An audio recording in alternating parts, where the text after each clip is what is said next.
Hey everybody, Tim Albrecht here, and thank you for listening to the YFP podcast, where each week we strive to inspire and encourage you on your path towards achieving financial freedom.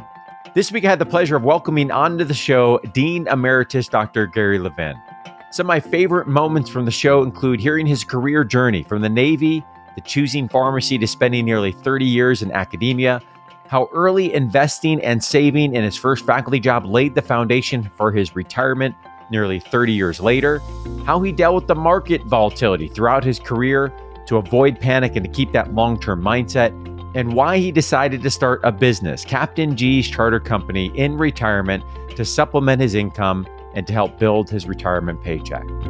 Now, before we jump into the show, I recognize that many listeners may not be aware of what the team at YFP Planning does in working one-on-one with more than 280 households in 40-plus states. YFP Planning offers fee-only, high-touch financial planning that is customized to the pharmacy professional. And if you're interested in learning more about working one-on-one with a certified financial planner, may help you achieve your financial goals, you can book a free discovery call at yfpplanning.com. Whether or not YFP Planning's financial planning services are a good fit for you, know that we appreciate your support of this podcast and our mission to help pharmacists achieve financial freedom. Okay, let's jump into my interview with Dr. Gary Levin. Gary, welcome to the show. Hi, thanks, Tim. Thanks for having me. I'm really excited to dig into your pharmacy journey a little bit, how you've planned for retirement and how you've thought about the financial journey throughout your career. And then we'll wrap up and talk about the business that you recently started in retirement as well. And I have a feeling, just based on some back and forth conversation that we had on LinkedIn and email, that you're going to have a lot to share in terms of pearls of wisdom for our listeners, whether it's new practitioners that are listening that are just getting started. Maybe it's some mid-career pharmacists that are feeling like they're in the thick of it as they look ahead towards the future, or perhaps folks that are nearing retirement and are able to gain something from someone who has recently made that transition. So let's start with your career journey. What got you into pharmacy, and where did you end up doing your pharmacy training? Interesting story, but I was in the Navy for 7 years, right out of high school. I had just really been done with school. I didn't really like school. So once I graduated, I was just working at local restaurants. I was working as a gas station back when you had an attendant pump your gas. I mean, still New Jersey has that, but it was everywhere. And I grew up in Philadelphia and really just wanted to get out and do something completely different. And my best friend said, "Hey, let's join the Navy on the buddy program." We did. We went to boot camp together, and right after boot camp, we were separated. Mm-hmm. He ended up on a ship out of San Diego, and I ended up as an Airedale. So I actually, in 7 years in the Navy, I never saw a ship except from the air. I flew on a plane that was too big to land on an aircraft carrier. And when I say I flew, I didn't fly the plane. I was back in the middle of the plane. They called us a tube rat, back in the middle of the tube. And I operated the equipment that helped us hunt Soviet submarines. So my job was actually aviation anti-submarine warfare operator. And I liked it so much that I started college during some off time and I was stationed in Jacksonville, Florida. Okay. So what we would do is we would train for about 10 or 11 months in Jacksonville for the next location that we were going to go to. And then our whole squadron of 11 planes and about 400 people would just move to a new location for 6 months. And then we would operate out of that location. So I really got to talk about enjoying the world. I got to live for 6 months at a time in Sicily, in the Azores, which are Portuguese islands in the North Atlantic, Bermuda, which I was there during the height of vacation season. I was in Bermuda from April to October. So that was an amazing, not a tough deployment place to be. Okinawa and the Philippines. Wow. And Spain. So I really did get to see the world. And from all of those places, at any given time, they would send us to another location. So for example, when I was in Spain, they said, well, Greece wants to play some war games. So we're going to go try and find their submarines. So we would go to Greece for a week at a time, or we would go to France for a week at a time. So I really did get to see almost everything. While I was in, though, I knew I wanted to go to college. I thought I wanted to be a veterinarian. And that was always my plan. So my classes were pre-vet. After 4 years in the Navy, they wanted me to re-enlist. And I had really just started to take classes. Mm-hmm. And while I was in, at my particular rating, as long as you got an A or a B in your class, they would pay for 90% of the tuition. Okay. So I took 2 classes while I was in Jacksonville. At the time, it was Jacksonville Community College. I think now it's Florida State College in Jacksonville. And I took 2 classes and just really loved it. When I re-enlisted, my squadron was going to Keflavik, Iceland for a full winter deployment. And I thought, Iceland is a place where people now go on vacation. Yeah. And my wife said, I can't believe that you didn't go to Iceland. And I said, well, when people go on vacation, they go for 2 weeks and they go in the summer. Yes. This was 6 months solid winter. I think it was September to March, maybe full winter. Mm-hmm. I said, nope, I've done enough of my sea duty time. I'm ready to go to shore duty. So because they didn't want me to leave the squadron, they wanted me in Keflavik, Iceland. They said, well, the only place we can send you is Memphis. And I said, well, that's fine. I'll use that time to go to college full time. Yeah. So I did go to college full time while I was there. And still doing my pre-vet, I went to Memphis State University, which is now University of Memphis. Mm-hmm. And anyone who was a former student of mine or interviewed at any of my colleges that I've worked at as a dean probably have heard this story because I would tell it before the actual interview day started, what my background was. So I apologize to any of those that have already heard this story. I did get to I finished my sophomore year as a pre-vet, but pre-vet, pre-pharmacy, pre-dental, pre-med, they're all the same. Mm-hmm. Same courses. I had friends that were going to pharmacy school. And at the time, this was the early and mid 1980s. Mm-hmm. Most people, really, it was the BS in pharmacy that was the predominant degree. There were only, if you were not in California, there were only about 4 colleges in the country that offered an entry-level PharmD degree.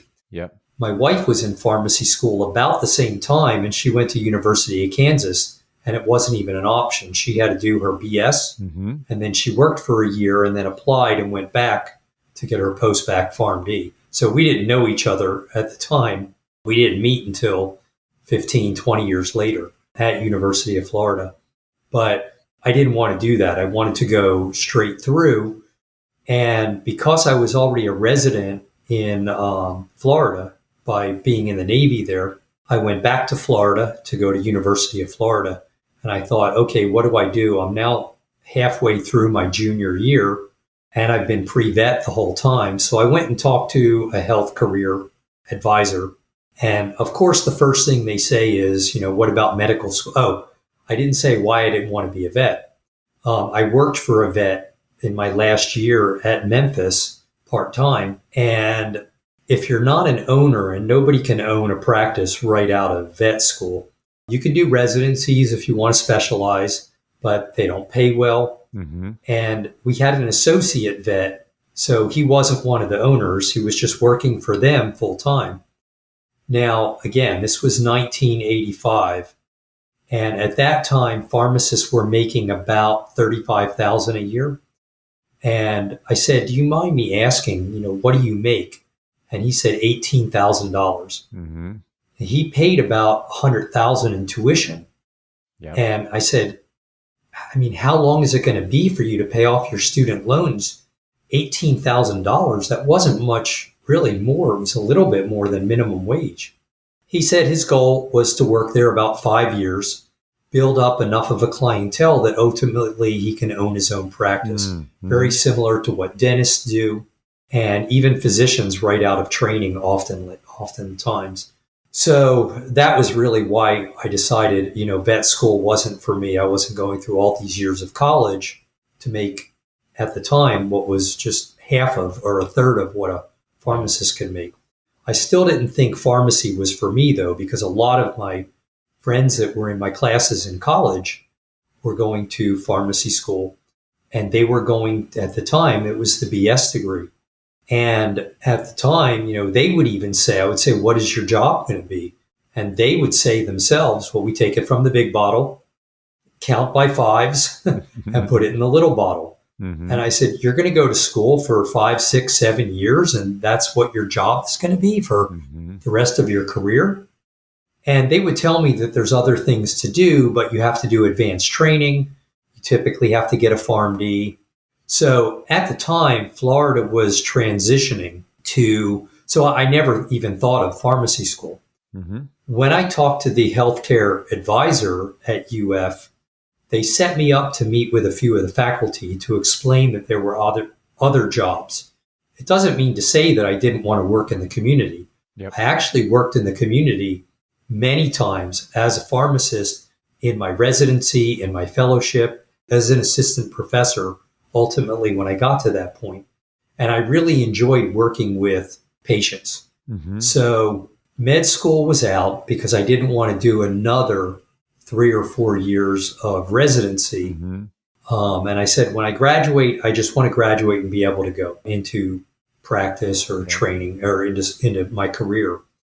And UF was just transitioning from the post-bac PharmD to the entry-level PharmD. Mm-hmm. We had to make our decision after our first year. So everyone was together in one class. And after our first year, we had to decide, okay, are you going to go into the PharmD track or the BS track? And it was about, in my year, about 40 students went into the PharmD track and about 60 went into the BS. Mm-hmm. Interestingly enough, probably half of those people that went into the BS track ended up doing the program that Florida had, which was the working professional PharmD program. Yep. Because they wanted to do something different or just advance their career beyond a chain or a independent pharmacy. They wanted to move up, even if they wanted to stay with the chain, they wanted to move up into administration. Mm-hmm. They wanted to do something different. So I went the PharmD track, and really my goal was still at that point to get my PharmD and to work as a pharmacist, not to do any postdoctoral training. Yep. A friend of mine was working for an independent in Tampa that had 3 different pharmacies. And he had contacted me and said, I would like to hire you. I don't have any PharmDs at the time, but I would really like to promote the fact that you can work with patient counseling, that you could do things beyond what are behind the counter pharmacists are doing. And we're going to promote that we have a doctor of pharmacy. You would be probably one of the few in Tampa at the time. Again, because most of the people that did the post-bac program, a number of them are my friends now, went into hospital pharmacy or they went into industry. So very few were doing community pharmacy. It sounded great. After I graduated, I went to do that, and nothing was any different. I was doing the exact same job as all the, quote, retail pharmacists, and I was working behind the counter, not doing anything different. So I did that for about 6 months, and I left to go to the VA in Tampa. While working at the VA, a number of my friends and colleagues, and by the way, I always encourage people to join, either be active in your student pharmacy organizations. For me, I was most active in Kappa Psi, and that has really helped me throughout my career. So a close friend of mine, who probably many people, at least in the Florida area, know, Doug Covey, was working as a clinical specialist at the VA in Tampa. And I said, Doug, I want to do what you do. I want to be a clinical specialist, not just working in the pharmacy. And the VA had said, we want to do an experiment. We have clinical specialists who are PharmDs that have either been a PharmD for a long period of time and have either done a residency, or if they haven't done a residency, they've been a PharmD for a while and they've built up trust with the clinicians that they work with. But at your level, you're going to be in the middle. I got to work with him in a cardiology clinic, in the Coumadin clinic, and in a refill clinic. So people that ran out of their medication, but they couldn't get an appointment with a physician for probably 3 months. So they would meet with us. It was me and three other PharmDs from my class. And we would actually review their chart, make sure that everything was stabilized so that we can actually write a prescription for them. This was before pharmacists actually wrote prescriptions in the VA. So what we wrote was a recommendation, and the physician had, I think, about 72 hours to review it and say that he agreed with it. So in all sense, we were writing prescriptions, and this was in 1990. So I really enjoyed doing that, but it was really only one day a week, and then a half day a week working in the cardiology clinic with Doug, and a half day a week doing the Coumadin clinic. But I wanted to do that full time. And his best advice was, Gary, you really need to go back and do a residency. So the two things that I enjoyed the most in pharmacy school, at least through my rotations, actually three. One was emergency medicine and toxicology. And a friend of mine who many people know in Florida and around the country is Joe Spillane. Joe was a year ahead of me in doing a 2-year program in Jacksonville. So it was considered a 2-year fellowship. Another was ambulatory care. And that was with John Gums at the University of Florida. And again, it was a 2-year fellowship. And probably my favorite thing was psychiatry. Now, psychiatry was a 1-year residency at the VA in Gainesville. I got along amazingly with the preceptor. I got to know him during my rotation. And they basically, this was before, if you did a specialty residency, you didn't have to apply for a PGY2. This was before the time of PGY1s and PGY2s. And PharmDs could either do either a general clinical residency, which was pretty much what a PGY1 is now, or a specialty residency, what a PGY2 is now. But you could go into it right after your PharmD degree. So I wasn't prepared to make a 2-year commitment. So I did the 1-year residency in psychiatry or psychiatric pharmacy practice. Now, of course, actually, it was probably 1994, became the specialty board certified psychiatric pharmacy. And I was in the first group of people to do that. And I've maintained it ever since. I've recertified 4 times, the most recent being for 2022. 3 times I did it by exam.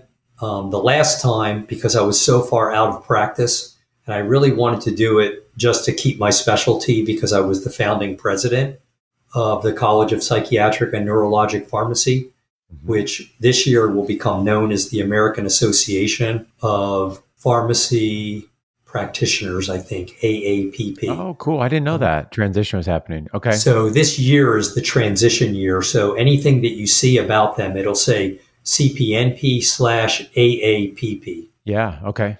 Because of that, and because of still being known with them and associated with them, I've gone to every meeting, I think, since they started in 1992, and I helped found that original meeting. I kept my board certification, so this will definitely be my last one. That's a long background, but that's how I got into psych. And when I first started, my residency preceptor asked me, okay, do you want to do a fellowship?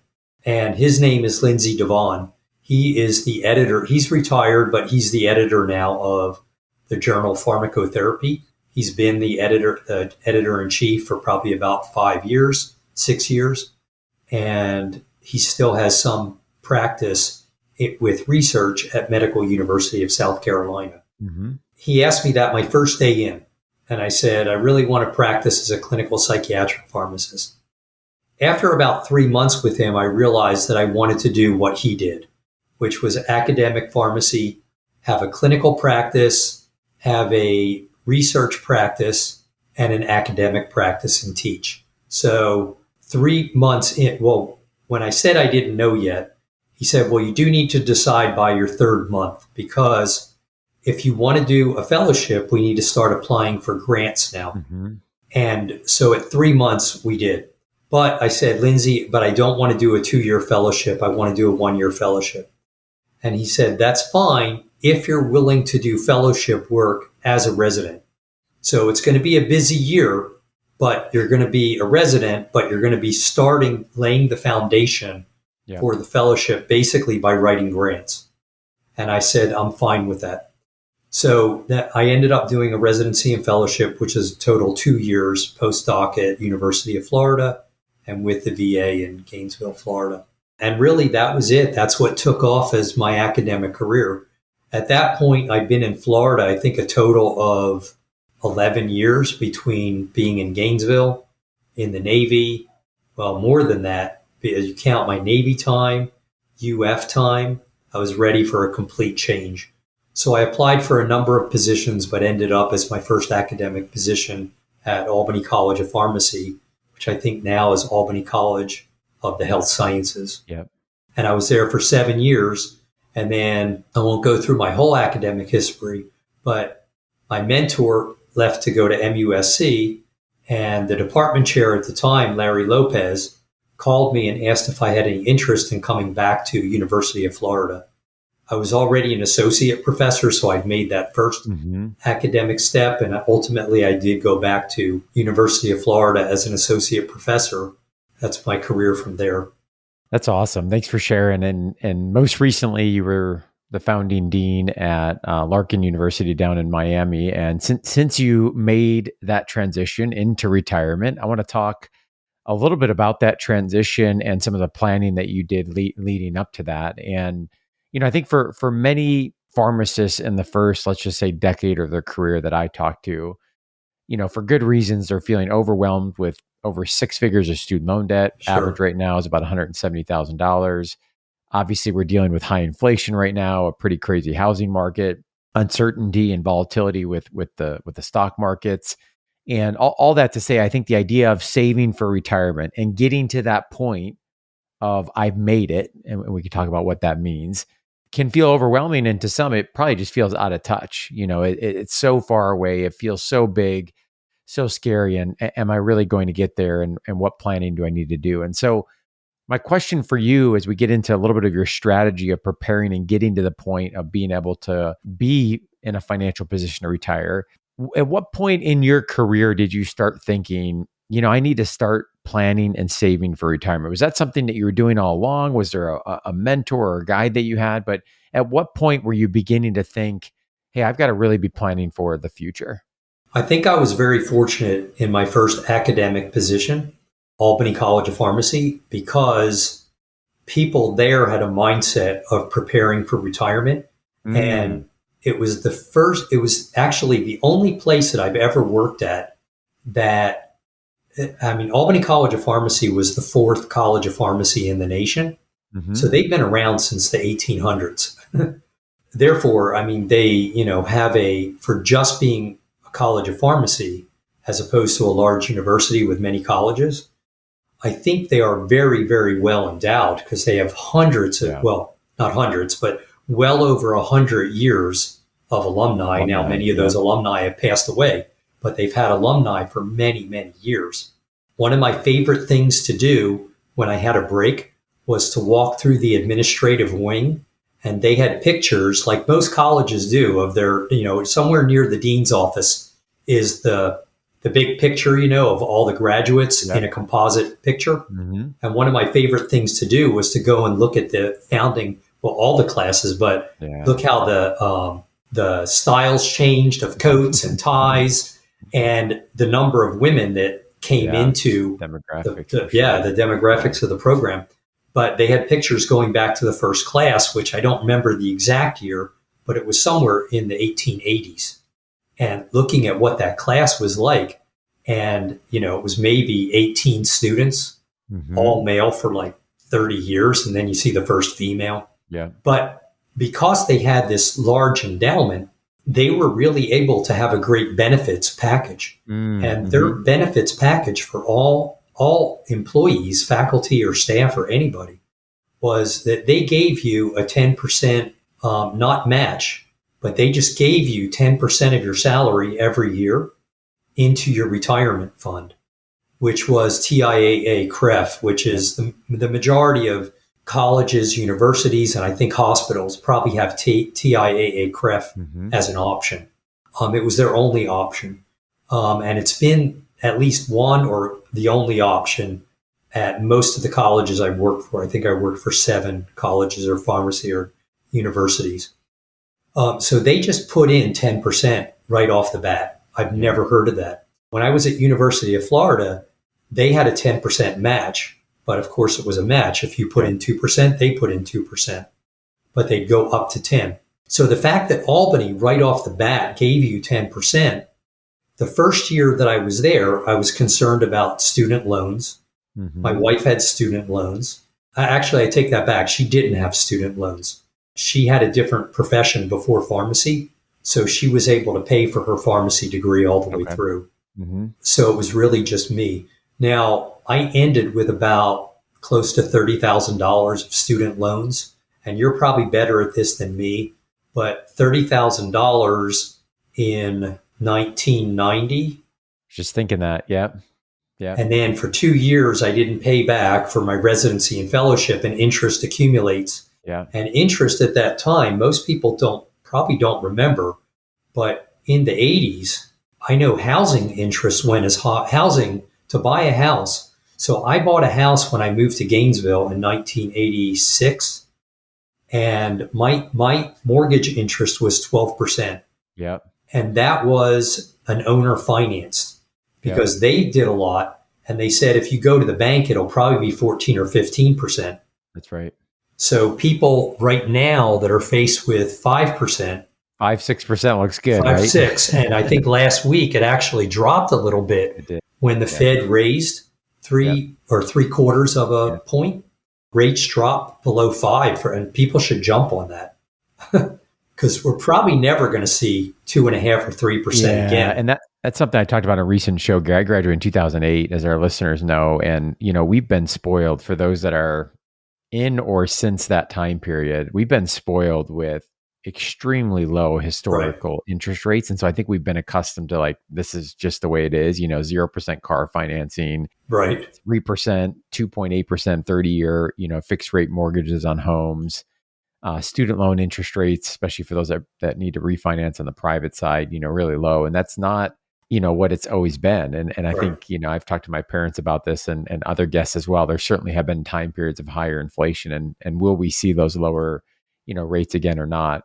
We'll see in the future. But it's interesting you mentioned how impactful that early contribution from Albany, them providing 10%. Even when you got to Florida, the 10% match, I mean, outside of academic institutions, those are unheard of, today for many of our pharmacists, especially that work out in the private sector. So they're going to have to work a little bit harder on their own. You're not going to see 8-10% matches, and you're certainly not going to see a whole lot of contributions being made without a match.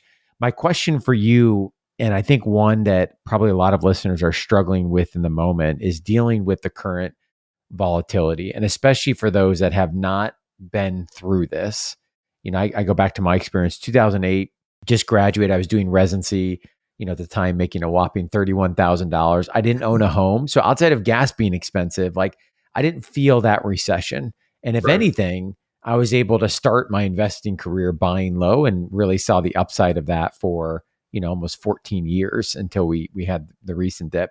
And even the dip in the pandemic, back to March 2020, it was so short-lived. I'm not sure we saw the impact like a 2008 recession or others before, where, maybe we have people that have now been 10 to 15 years into their career, have never dealt with this kind of volatility. Maybe they've accrued, $300,000, $400,000, $500,000, $600,000. And this is the first time they're looking at it saying, yeesh, I just lost, 30 to 40% of my portfolio. And this is the first test, I think, for many of am I really in it for the long term, and making sure I don't make any, decisions in the short term that are going to hurt me. So what advice would you have for folks that are, especially on that first half of their career, that are experiencing this volatility, that are questioning their investment strategy, and are maybe even wondering is it worth it when there's other competing expenses where I could be putting these dollars? You've lived through some of these cycles and obviously weathered them. So tell us your thoughts on that.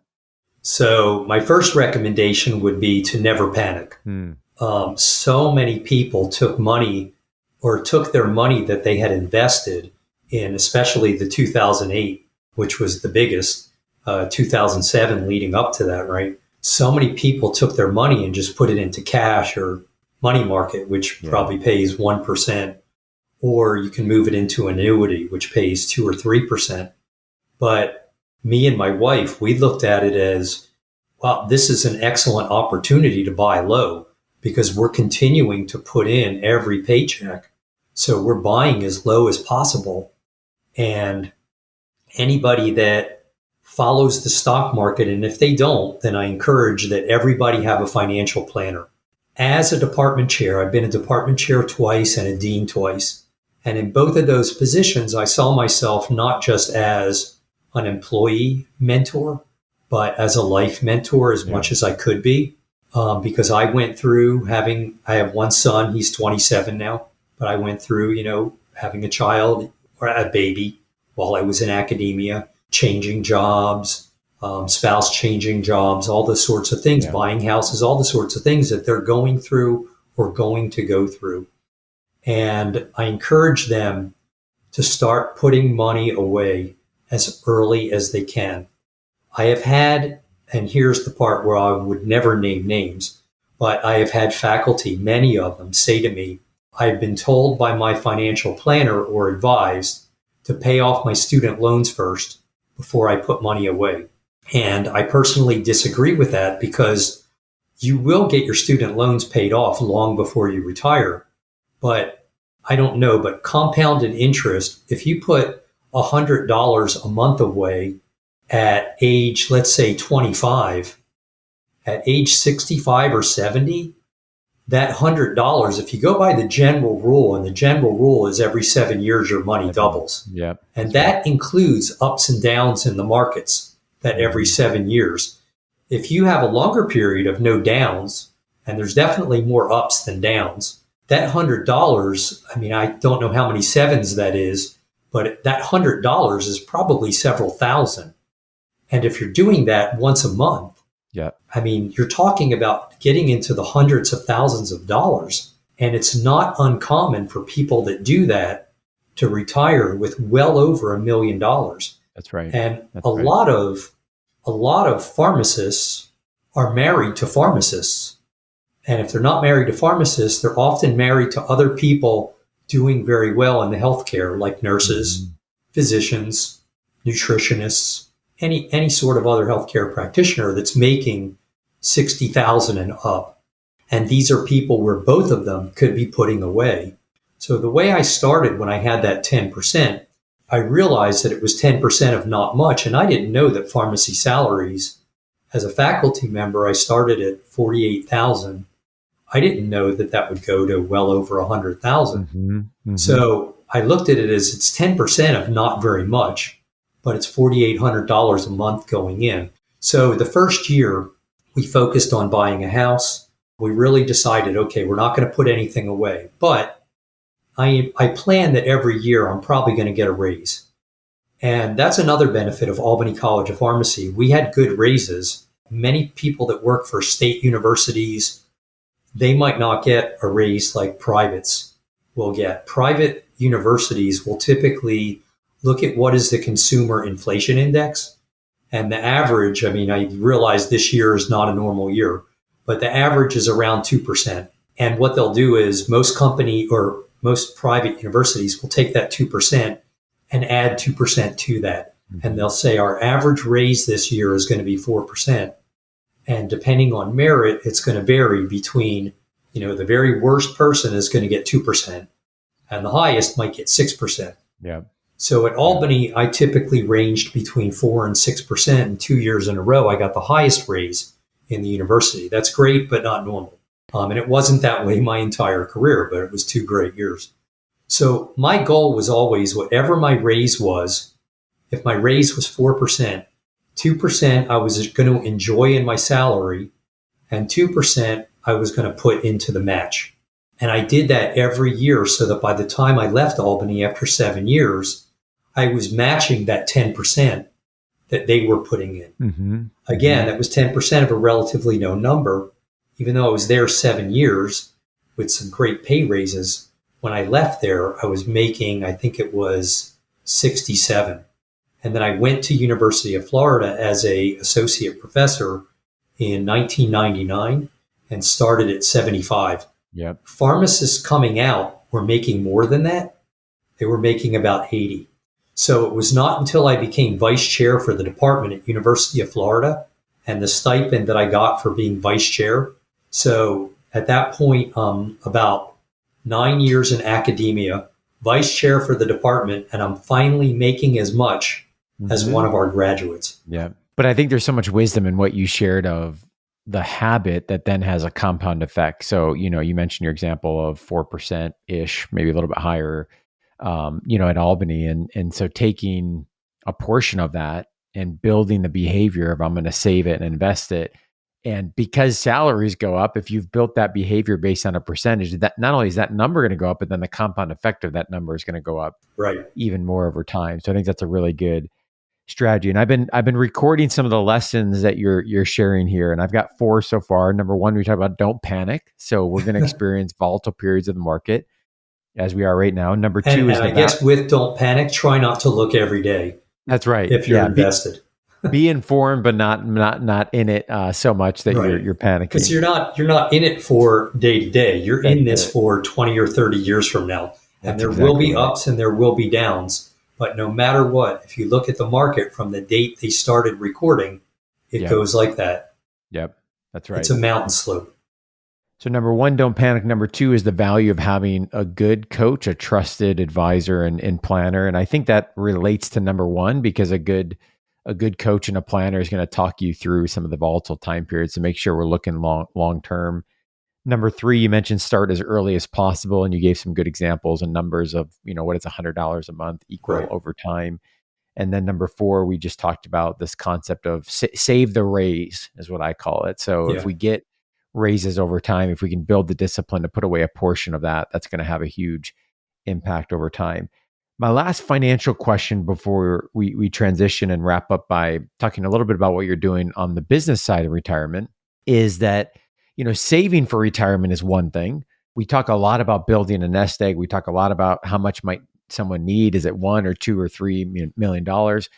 But building a retirement paycheck and determining how you're going to actually withdraw that money and the strategy for doing that is a completely different thing. And we don't talk as much about that, I think, in the financial services world. We talk about the accrual phase a lot, but we don't talk as much about the withdrawal strategy. And this is really where a lot can happen in terms of mistakes made or opportunities, if we can optimize this phase. So can you share, especially for those listening that are, getting ready or see on the horizon that retirement phase, what your strategy has been thus far or what you're planning to do for withdrawing these various funds that you've accrued throughout your career as you begin to build that retirement paycheck? So I try to take out as little as possible. I'm very fortunate in that my wife is younger than me, and she will probably work about 5 to 6 more years before retiring from J&J. So she has a very healthy income too. That allowed me to retire and really not have to touch any of my funds. However, I'll try and make it for anybody that still has either a spouse retiring or you both retired at the same time. Social Security, we have to mention that. Yep. Right now, they say, I think that there's about 30 years left. This is just something I believe as a core in my heart that Social Security will not go away. I mean, it's a promise I agree with you. that the government has made since FDR was president when it started. It would be catastrophic if it does. And I believe it would lead to something like a civil war, much, much worse than the January 6th insurrection, because you're affecting tens of millions of people, not, a couple 100,000 that are upset, tens of millions of people, and that have been putting away. Mm-hmm. When Obama was president and they first started to talk about there being, potentially an end or a lifetime of Social Security, that it has to come to an end. Well, if it has to come to an end, you have to stop taking from people Social Security and say, take this money and invest it on your own. But we can't continue to take it and make money off of you and then say it's gone. And it's not, for those that don't know, it's 7.5%, I think, or 7.55%. And your employer pays 7.55%. That's right. If you're self-employed, it's double that. So you're paying the entire 15% yourself. That's a lot of money to take from somebody for 40, 50 years and then say, we're not going to give you anything. So even the people that are billionaires, they took that money from them. I think they owe them something in return. Now, I do believe that they can move to a sliding scale. Yeah. Right. Yep. People that are billionaires probably don't need to get $2,000 a month. So I'm very supportive of a sliding scale, but that sliding scale should not be the number that I've heard talked about, like $200,000 or $220,000, because two pharmacists could be making over $220,000 that are partners. Maybe not after they retire, but they might have more than that, a lot more than that in their retirement funds. Because people that we all live, and I have this is just the rule of Gary. Everybody lives to about 0.5% or 1% beyond their means. If we didn't, we would have no need for credit cards, lines of credit. We all tend to live at our means, but just a tiny bit over that we're always comfortable. We shouldn't have to change that because Social Security, goes away. So I don't think that's not a promise. That's just my opinion. It'll never go away. It may change, but I don't think it'll ever go away. That would lead to, I believe, something as big as a civil war, that catastrophic. My generation, so I'm one of the last few years, I'm a baby boomer, but I'm the last few years. I was born in 1960. So I was eligible to start Social Security at 62. Every year that you wait in not taking it, that goes up 8%. So if I took it at 63, it would be 8% more than when I was 62. I'm not. If I wait till 64, it's another 8%. When we look at market volatility over time, we consider 8% per year over, say, a 10 or 15 year period, a good or average years. 6% if you want to be conservative, 8% if you want to meet what the S&P has generally done over time, and 10% if you want to say, well, I feel like I'm retiring or the next 10 years should be pretty good. So I have not started taking my Social Security because there's nothing in life that's guaranteed, right, other than death and taxes. And this is something that's guaranteed. So there are three things, is that every year you don't take your Social Security, it goes up 8%. So my goal is to not take it at least until my wife retires. And if that's in 5 years, I'll be 67. And that would have gone up 5 times 8, 40%. So right now, my retirement check would look somewhere around, I think, $2,200. And I think it would be $3,000 or over at 67. Let's shift gears here and wrap up with the work that you are doing in your own business. So you're retired from pharmacy, still working though, not as a pharmacist, but have decided to start your own company. So tell us about Captain G's, what the business is all about, and what you're working on. Great.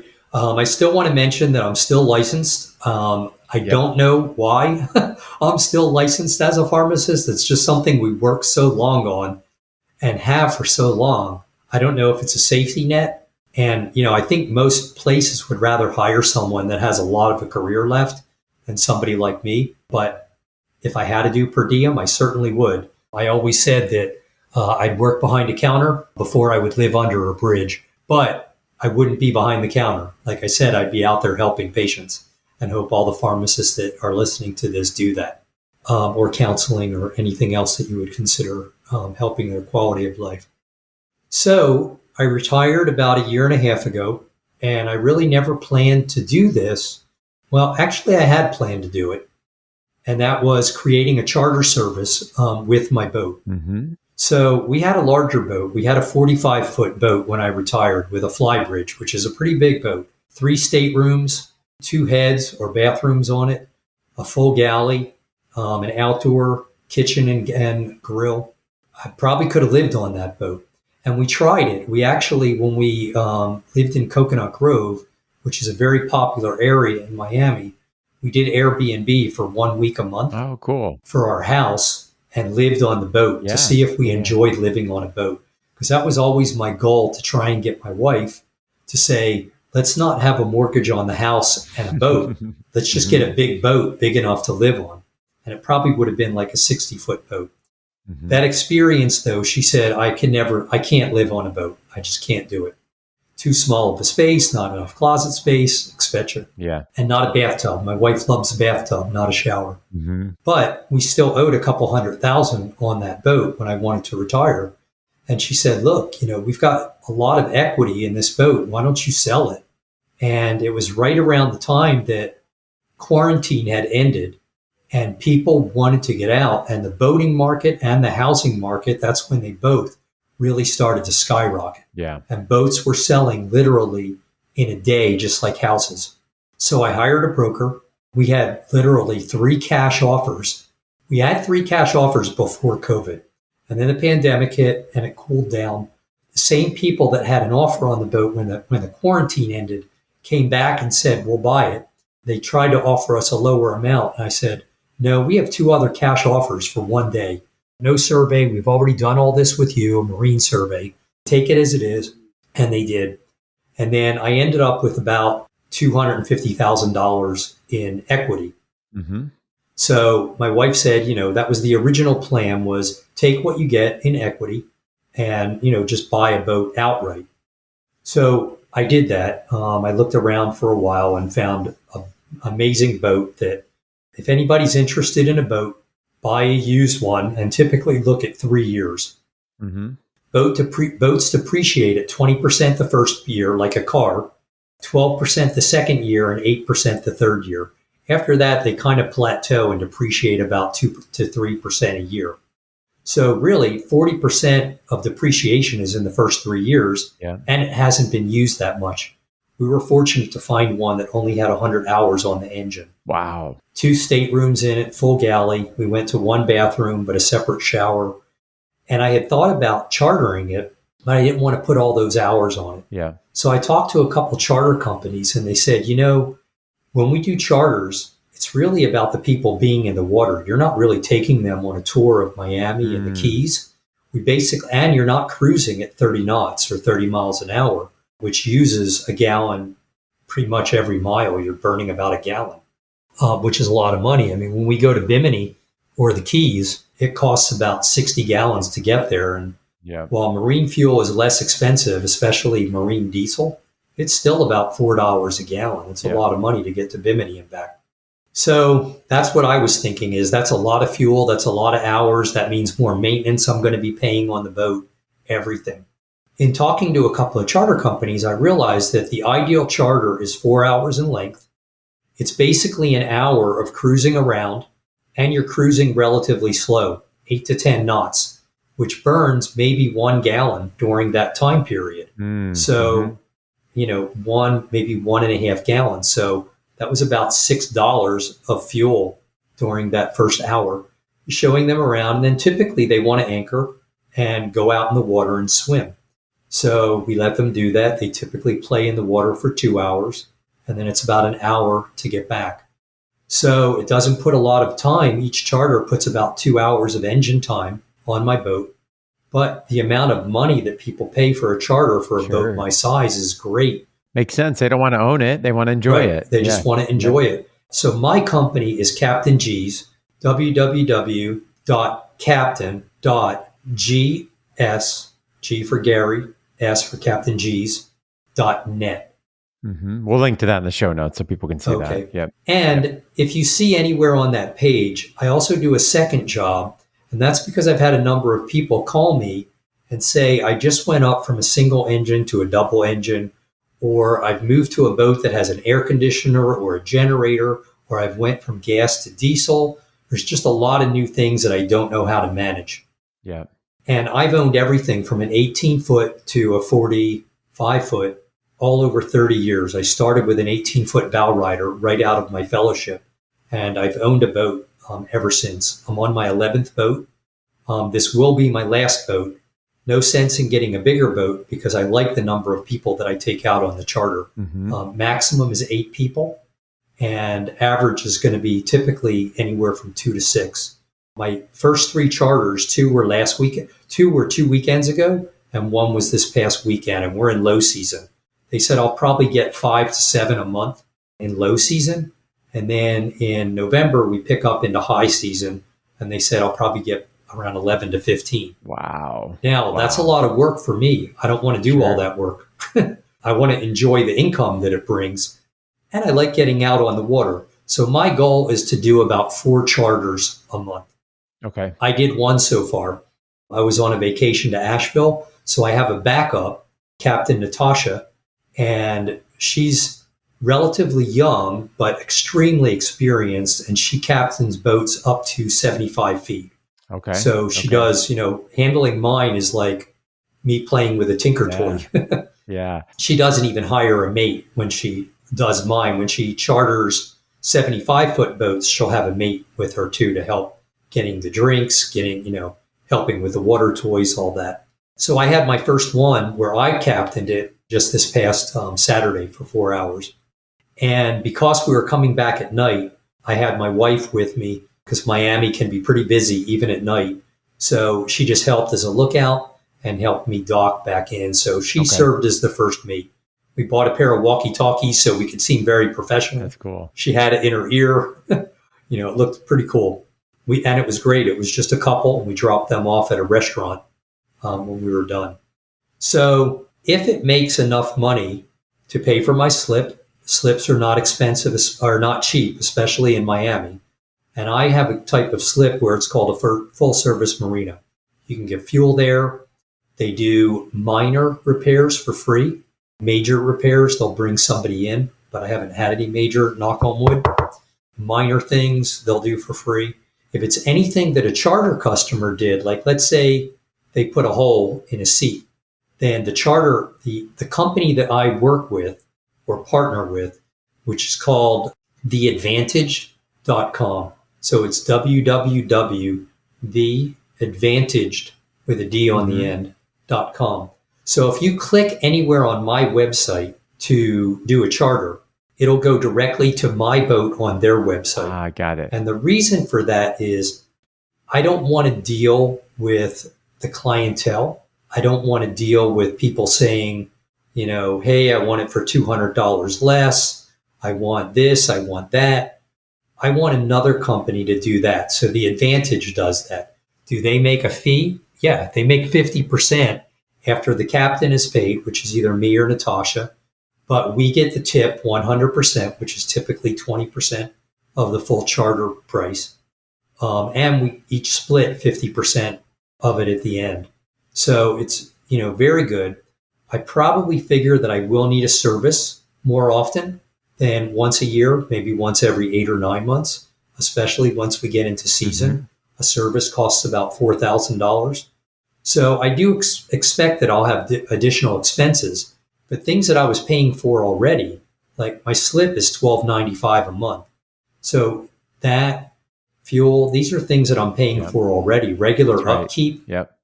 All this can be written off now as an expense of the company. So I hired a company called Zen Business, which is an ideal company for people that want to start small businesses and don't want to do all the paperwork themselves. So they've handled my Florida S Corp, creating an S corporation. They've handled getting my EIN number, which is basically the social security number of a business for federal purposes and taxes. They've handled everything. The Advantage handles everything with the clients. They actually even take the money. I deal with nothing unless somebody hands me a cash tip.